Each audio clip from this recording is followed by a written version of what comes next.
কোথায় গিয়েছিলে? ব্যাংকে গেছিলাম। সোনিয়া, সোনিয়া।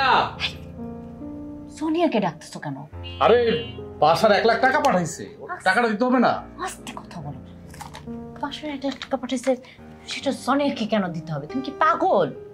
আরে তো সোনিয়ার টাকা, ওর জামাই পাঠাইছে, আমার ছোট ভাই। আস্তে কথা বলো, এটা তো চিৎকার করে বলার কি আছে? তুমি কি কথা? আচ্ছা, এত টাকা দিয়ে সোনিয়া কি করবে বলো তো?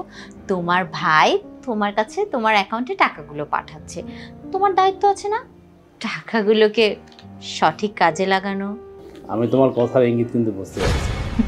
আচ্ছা, এই পর্যন্ত কত টাকা পাঠিয়েছে বাসায়? আমার অ্যাকাউন্টে তো 10-12 লাখ টাকার মতো আছে।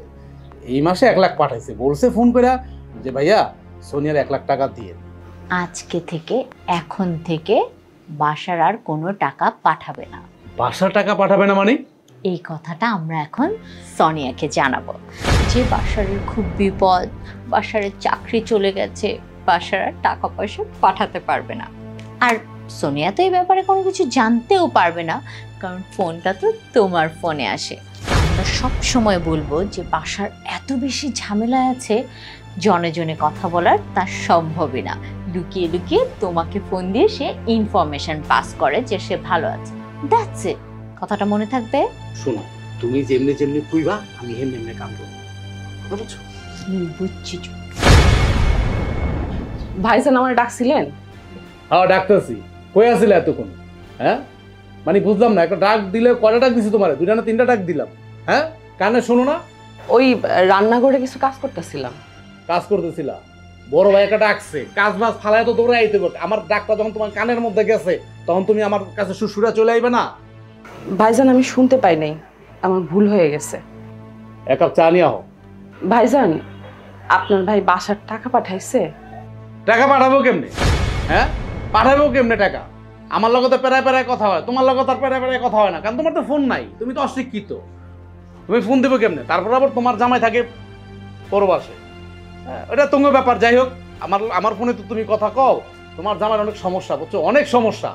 হ্যাঁ যেই শহরে থাকে এই শহরে নাকি কাজ নাই, বন্যায় পানি উঠা তলায় গেছে গা, হ্যাঁ মানে আরেক শহরে যাইতেছে, খাতা কম্বল বালিশ যা আছে গাঠি কুটি বাইন্দা ওই জায়গায় যাইতেছে। আর আর কি জীবনই বাঁচাইব না টাকা ইনকাম করবো? টাকা পাঠালে আমি জানা মনে। যাও যাও যাও, 1 কাপ চা লয়ে আও। জি আনতাছি।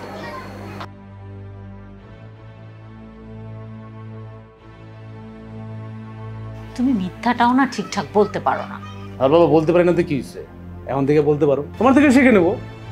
তুমি হচ্ছে আমার টিচার, মিথ্যা কি কিভাবে শিখতে হয়, কত প্রকার, সবকিছু আমাকে তুমি শেখাবা। শোনো, তুমি আবার আমাকে খারাপ বউ মনে করো না কিন্তু। আমি কেন টাকাটার কথা বলতে না করেছি জানো? ও সব টাকা পয়সা ওর বাপকে দিয়ে দেয়। ওর বাপ সপ্তাহে সপ্তাহে আসে আর তাকে কারি কারি টাকা দিয়ে দেয়। সেদিন শুনি কি জানো? ওর বাবা নাকি বাড়িতে ঘর দিবে। আমার দেবরটা খেটে খেটে মরে আর ও সব টাকা পয়সা ওর বাবাকে চালান করবে। এটা কি ঠিক বলো?